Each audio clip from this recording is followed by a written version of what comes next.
How many of you like a good story? Everybody loves a good story, don't they? It's kind of what movies are made of. It's what books are built around. Everybody loves stories because we can kind of track with them. We can maybe think of our own story and things like that. And today I want us to just focus on this story aspect. I'm doing something I very rarely do. I'm deviating from my scheduled preaching schedule from going through the letters of John. We'll get back to that next week. And the reason that really happened this past Wednesday night, we were sharing in our class, the next level, sharing your faith. And it hit me that, I've used this phrase before. I've told you this. Your story is the story that needs to be told. But we've never really spent much time talking about what it means for you to share your story, or even teaching you how to share your story, okay? So today, that's what I'm going to do. We're going to talk about stories. We're going to, hopefully by the end of it, you will have thought through some things in your own story. And the purpose is simply this, so that others may hear. So we all like a good story. And that new song that Robert introduced, the movie series The Chosen, which many of you probably have seen, and that I want to just revisit some of the words in that song, that the first verse and the chorus, because it captures what goes on. It says, from death to life, from darkness to a shine, from fear to a peace I can't explain, from doubts to a hope, holding on and letting go of all the empty promises and shame. This is my song. I was one way, but now I'm different. There was a clear change in a holy collision. Who I was and who I'll forever be, and He was the in between. And that key phrase is the last one. He was the in between. In other words, Jesus entered into that whole movie, the whole Chosen, the whole series, the gospel story. Jesus is the in between. He's the one that came in and changed their story. Just a couple of them to think about. Matthew, the tax collector, and Jesus. That verse, Jesus saw a man called Matthew sitting at the tax booth, and he said to him, follow me. And he came and rose and followed him. And guess what? Matthew's story was changed. We can capture some of Matthew's story, because what do we have from Matthew now? The Gospel of Matthew. And he writes down the story, and he writes down his experiences. But I think it would be interesting for Matthew. Doesn't spend a lot of time on this in the writing of his gospel, but what changed? What changed from him being a tax collector to becoming a disciple of Jesus? What a story. And it totally changed the direction of his life. Matthew had a story to share, and he wrote it down. And today we have the Gospel of Matthew because of that. Not all of those people that were changed by Jesus wrote the story down. In John, the Gospel of John, it says, while I am trying to get some... Let me give you the background here. There's this guy that's laying beside this pool all of his life. And it was believed in those days, if you're from the Jewish faith, that if someone was there that needed to be healed, and when the water stirred in this pool of Siloam, if you got in there first, you'd be healed. It kind of almost became not a real Jewish thing. It was almost a pagan type thing. And if I can just get there first. And Jesus walks by and sees this guy laying there. And he asks him, well, why aren't you getting in the pool? And the guy says, well, why I'm trying to get in, someone else goes down in front of me. And then Jesus said to him, get up, pick up your mat, and walk. And at once the man was cured, and he picked up his mat and walked. You think he had a story to tell? You think he told anybody? I bet he did. Because all of a sudden, he goes from a life of suffering every day, sitting by that pool, trying to drag himself there, and no one was there. And Jesus says, get up and walk. And he gets up and walks. Wow.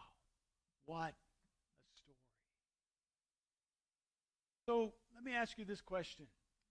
What is your story? What is your story?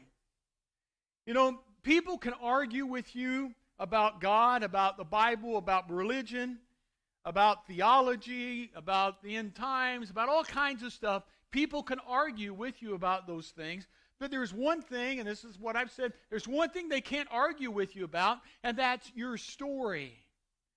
You may not feel that you're qualified or that you don't know enough about the Bible to talk to someone. You may not feel that you have a gospel presentation memorized so you could just rattle it off if someone was to come up to you and ask you. You may not be a Bible scholar or a theologian, but there is one thing you are an expert in. What's that? Your story. Your story. And your story is important.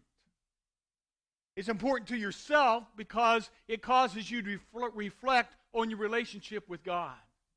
And it causes you to kind of evaluate where you are in that story. None of our stories are complete, and all of our stories are being written each and every day. And it's important for you to think about your story. How do you want your story to end? What's your story? It's important to you. It's important to your relationship with God. It's important for eternity. So I want to encourage us all to continually be writing our story. We're always on this journey. There's always opportunities to grow. There's always things to learn. And then make that a part of your story to share, because others need to know. Others need to know your story. Others maybe aren't here this morning that you know. They've never been in worship. And they need to hear your story. Your story is different than my story. But they need to hear your story. If you have a relationship with that person, it's important. It's important that others will know. And it's important for the kingdom of God, His church. What's the church about? Well, it's about opening up on Sunday morning so everybody can come in, they can sing a few songs and have communion, hear a sermon and go home, right? Wrong. That's a part of it, and that's an important part as we come together. But the church is not this building. The church is you when you go out. And the church has to be the body of Christ every day of the week as we go out, as we live our lives. A couple of weeks ago, we shared on a Sunday evening just a vision night talking about what are some possibilities that we could do here as a church. And those are it was a great meeting and great ideas and things. But all of that is for naught if we, as His church, don't go out and tell our story. And in order for us to go forward as a church, as an organization, as a place where people can come, we first got to see that we are excited about our faith and we're bringing people in and to see some growth and to see some enthusiasm and see, just something among us that, yeah, this is an important part of my life and I want to see it become an important part of other people's lives. So your story is important to yourself. It's important to others. It's important to the kingdom because God has called His church to be the light in the world. He has called His church. And I still, even with all the flaws and all the things that you hear about the church today, I still believe that the church is the only hope for the world. If the church is centered around Jesus Christ and the story of how He's changed our lives. But it's so important. Your story is important. Paul shared the urgency in this passage. Romans 10:13-15. For everyone who calls on the name of the Lord will be saved. But then he has an interesting question. But how can they call on Him to save them unless they believe in Him? And how can they believe in Him if they've never heard about Him? And here it comes. And how can they hear about Him unless someone tells them? See the logic there? He starts off by saying, everyone who calls in the name of the Lord will be saved. All right, yay! Oh, but wait a minute.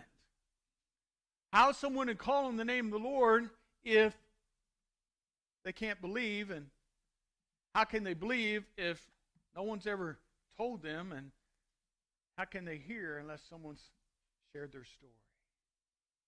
Today, I want us to think about our story, to learn to share your story. I want to help you to be able to share your story, and I'm going to share my story. I've been here 13 years, so you've probably heard bits and pieces of that if you've been here that long, and that's okay. Maybe you haven't, but I just wanted to share my story. As I'm sharing my story, I hope you'll start thinking about your story. You just completely hear, don't think about what I'm saying. You think about your story, and that's fine also. But my earliest memories of church go back to a small country church on the east side of Bloomington, Indiana. A little brick building, still there. It's got a cemetery next to it. My grandparents and my parents and a whole bunch of other relatives are born or are buried in that cemetery there. But what I remember is, as a young boy, they had a Bible school opening program where before you went to your Bible school class, you'd all come to the auditorium, and they'd make announcements, and you'd sing a song. And I still remember sitting there and looking up, and above the piano, there's this picture of Jesus looking out over the... And we would always sing, at least it felt like we always sang, this song, "There's Sunshine in the World Today." And it goes like it, "Oh, there's sunshine, blessed sunshine, when peaceful, happy moments roll. When Jesus shows his smiling face, there's sunshine in my soul." And what I remember about that is some lady in the auditorium singing loud and off-key. "Oh, there's sunshine, blessed sunshine, when the peaceful, happy moments roll." Yeah. Sorry about that. Didn't mean to scare you. But I still remember that.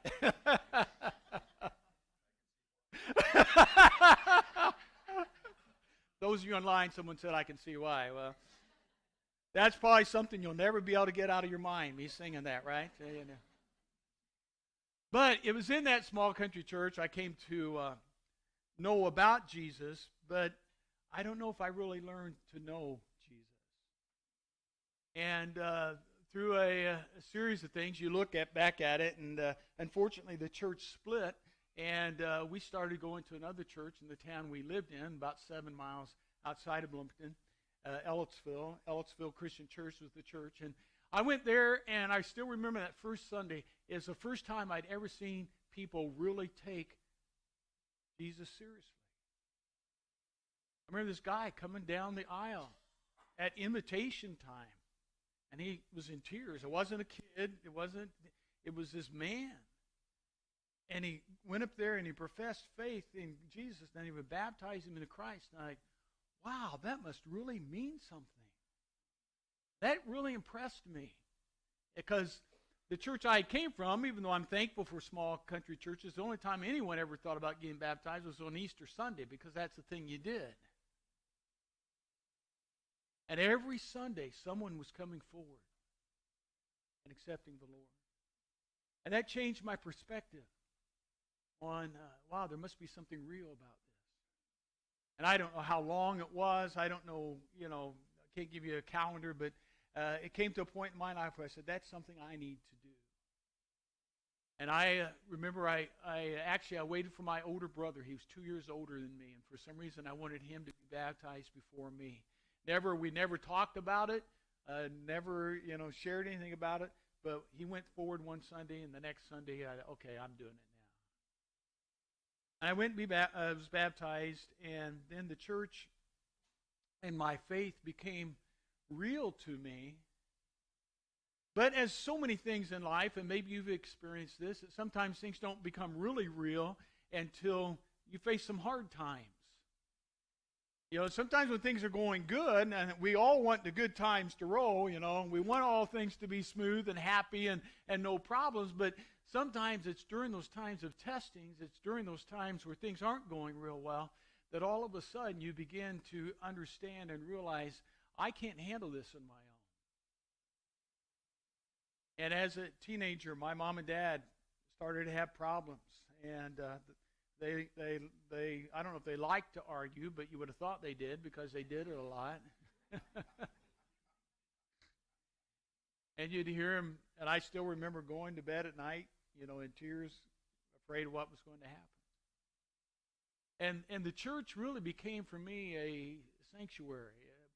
sometimes it was just a place of escape. There was no violence or anything like that in my home. I was not beaten or anything like that. That's not what I'm talking about. But I just wanted to get away from it, and the church was a good place to go. So anytime the church was open, I would find myself there, even if it was things that wasn't necessary for teenagers. They had a group of men that would go out and visit people on Thursday nights, and I'd go up there, and I'd go with the men in the church, and they soon began to kind of mentor us, my brother and I. And one time things got rough, and my brother and I actually went and stayed in the minister's home for about 3 weeks, and he took care of us, and he took us in. And it was during those times that I learned to depend on God more than on the happy times, because that's where I turned. That's who I turned to. So as I went through about my junior year, they had this haunting question they ask you about that time in life. What are you going to be when you grow up? Well, I'd kind of given up on being a professional basketball player, but, I still fool myself each week and go up to the Estero Rec Center and have that fantasy, but that's not going to happen. So I started wrestling with that, and was very involved in the youth group there and things. But I liked architecture, and I thought I wanted to become an architect. But then I was wrestling with, the people in the church, they were challenging me to, you ought to go to Bible college. Oh, I don't know, you ought to preach. I remember one time as a freshman in high school, they did a vacation Bible school, and I was in charge of the contest between the boys and girls to see who got the most points. And I would get up every, evening and morning and give the report. And then they had a closing program, and I got up and gave the report. And for some reason, getting up in front and talking in front of people never has bothered me. And I didn't even think about it. I just did it. And this guy came, he's from California. I still remember his name because he had a cute daughter. But Judy's not in here, is she? Yeah, okay.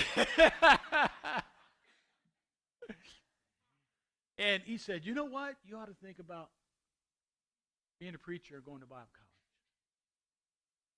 And that was the seed that was planted in my mind. And so I wrestled with that. And I had it all figured out, though, when I was a junior. I said, all right, I'm going to go and become an architect, and then I'll design church buildings, and I'll go speak at their dedication services. That way I can have both ways.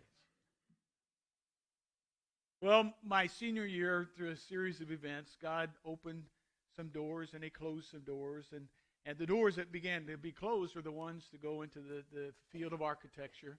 And all these other doors just started opening up, and to go to Bible college. And that's where I ended up doing. It's what I ended up doing, and went to Bible college. And I was blessed, and we have a scholarship program here at the church, but I was blessed. Someone in that church had a concession stand at the Indiana University football stadium.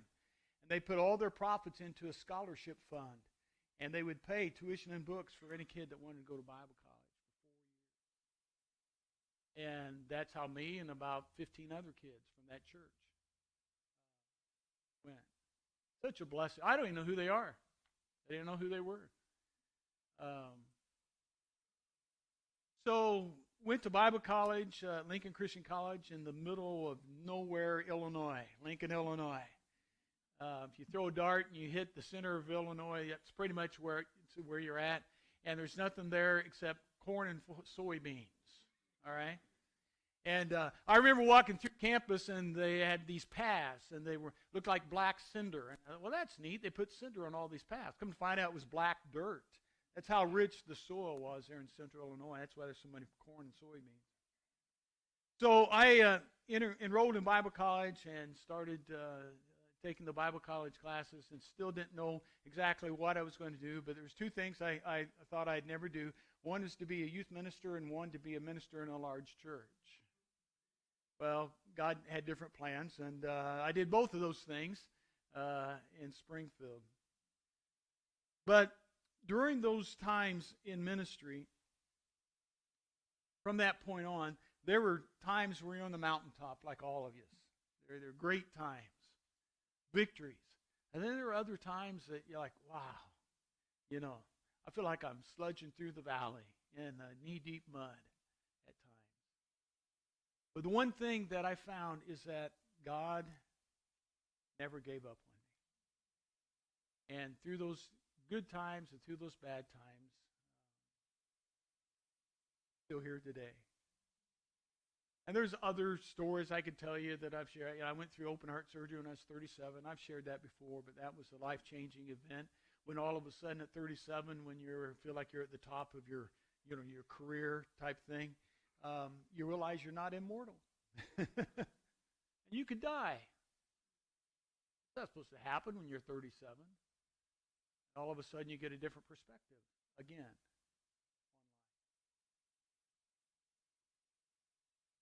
And God has, no matter what, I've found He's never forsaken me. He's never given up on me. I'm thankful for that. And I've found that I still got a lot to learn. Find out the older I get, the more I don't know. I thought it was supposed to be the opposite. I thought you're supposed to know more.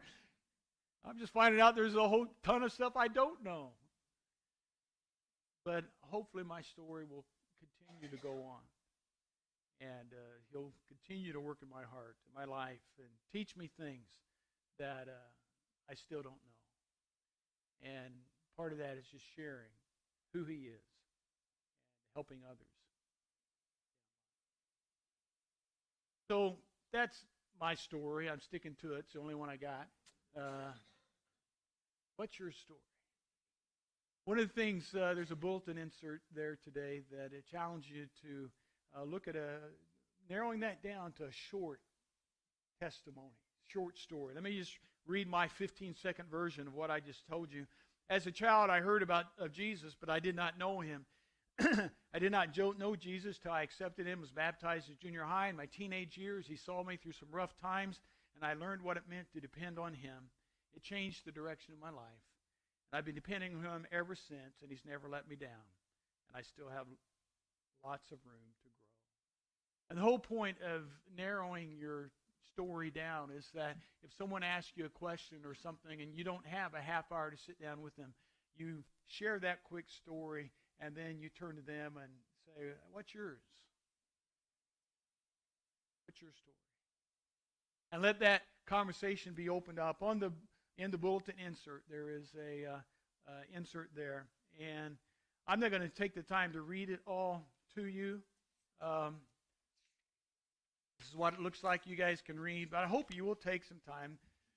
I've kind of broken it down to 4 steps for us all to kind of get an idea of what it is to share our story. Number 1, take some time to think about it and write it out. It's amazing writing out a story. When you're doing it, you remember things that maybe you wouldn't have remembered in the past. And if for nothing else, a lot of you have grandchildren or great-grandchildren here. Write it down for them. They need to know your story. And that'd be a neat thing. I know someone here in the congregation that's actually put a little book together of the story of his life.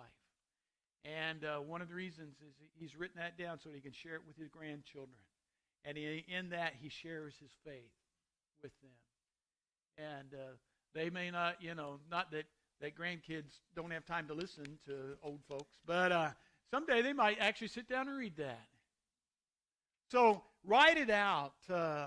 Then step 2, condense your story down in 15 seconds. Maybe 3 quick points. My life before Christ, coming to Christ, my life in Christ. And then pray for open doors. I'm not sure if we do this enough. For God to open a door to share your testimony. It may be a simple question. Hey, what did you do this weekend? And they say, well, I did this. And a lot of times they'll say, well, what'd you do? Well, you can tell them what you do. And then while they're doing that, say, yeah, and I went to church Sunday. Yeah, and, I go to here, and, it's something we learn. And it's just an open door. Maybe it's a question about a current event.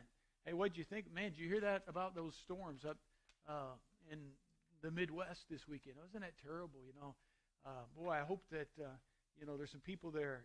I've heard churches are helping out up there. Just an open door to an event question. And then after sharing your story, ask them what their story is. That's a very important question. And the bottom of that, there's a verse.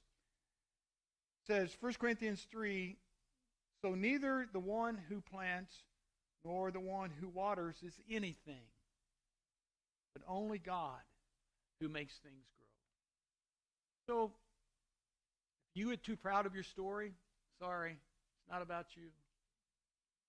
But what God has done in you is what needs to be the emphasis. So, share your story. Take this, study it, read it, write it down. There's a story of a woman at the well. And the woman said to Jesus, Sir, give me the water so that I won't get thirsty and have to keep coming here to draw water. And Jesus shares with her a story about the water of life and what happened.